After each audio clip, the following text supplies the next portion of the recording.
సంవత్సరాల తరబడి ఎన్ని మందులు వాడినా మీ మోకాల నొప్పులు తగ్గట్లేదా? ప్రాణ పెయిన్ క్లినిక్ లో అత్యాధునిక చికిత్స. క్వార్జ్ ఖనిజ అక్రమాల్లో సజ్జల ఆయన అనుచరుల పాత్రపై సిఐడి డీఎస్పీకి ఫిర్యాదు చేశారు. నెల్లూరు జిల్లాకు చెందిన సైదాపురం గనుల యజమాని బద్రీనాథ్, వైసీపీ ప్రధాన కార్యదర్శి సజ్జల రామకృష్ణారెడ్డి కనుసన్నల్లోనే గనులు దోచేశారని ఫిర్యాదు చేశారు. వైసీపీ హయాంలో శ్రీకాంత్ రెడ్డి, ధనుంజయ రెడ్డి దౌర్జన్యం చేశారని ఆరోపించారు. నెల్లూరు జిల్లాలోని సైదాపురం మండలం జోగుపల్లిలో తమకు 240 ఎకరాలు ఉందని, 240 ఎకరాల్లో 8 గనులున్నాయన్నారు బద్రీనాథ్. 2 ఏళ్లుగా తమ పొలాల్లోని గనులను అక్రమంగా దోచేశారని, 500 నుంచి 800 కోట్ల టన్నులు తవ్వేసి 1000 కోట్లు దోచేశారని అన్నారు. లక్షల టన్నుల క్వార్జ్ను మార్కెట్లో అక్రమంగా అమ్మారని, గనుల అక్రమాలపై ప్రశ్నిస్తే కేసులు పెడతామని బెదిరించారని అన్నారు. జిల్లా వ్యాప్తంగా 6000 నుంచి 8000 కోట్లపైనే దోపిడీ జరిగిందని అన్నారు.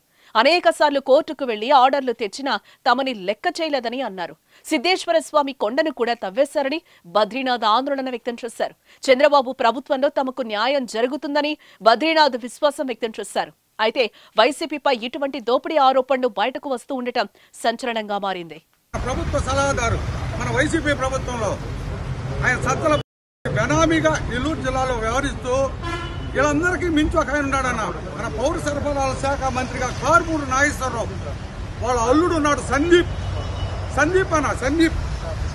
కారుమూరు నాగేశ్వరరావు అల్లుడు సందీప్. వీళ్ళందరూ కలిసి సిండికేట్ గా ఆదూరు శ్రీచరణ్, ఒగ్గు కృష్ణయ్య అనే వాళ్ళని, ఆదూరు శ్రీచరణ్, ఒగ్గు కృష్ణయ్య వాళ్ళని పెట్టుకొని అక్కడ మొత్తం మైనింగ్ దందా చేశారు. 1,00,000 టన్నులకు నుంచి 1,50,000 టన్నులు దోపిడీ చేశారు. క్వార్జ్, మైకా క్వార్జ్ టన్ను వచ్చి 30,000 నుంచి 56,000 దాకా ఒక టన్ను అమ్మారు. మొత్తం 550 కోట్ల నుంచి 800 కోట్ల రూపాయలు ఈ సిండికేట్ లో నడిచింది. వీళ్ళు చేసిన పనులు వీళ్ళు అక్కడ ఒక పెట్టుకొని వాళ్ళు ఇదంతా కాదు, పెద్ద మొత్తం మన నెల్లూరు జిల్లా 6,000 నుంచి 8,000 కోట్లు దోపిడీ జరిగింది. 6,000 నుంచి 8,000 కోట్లు దోపిడీ.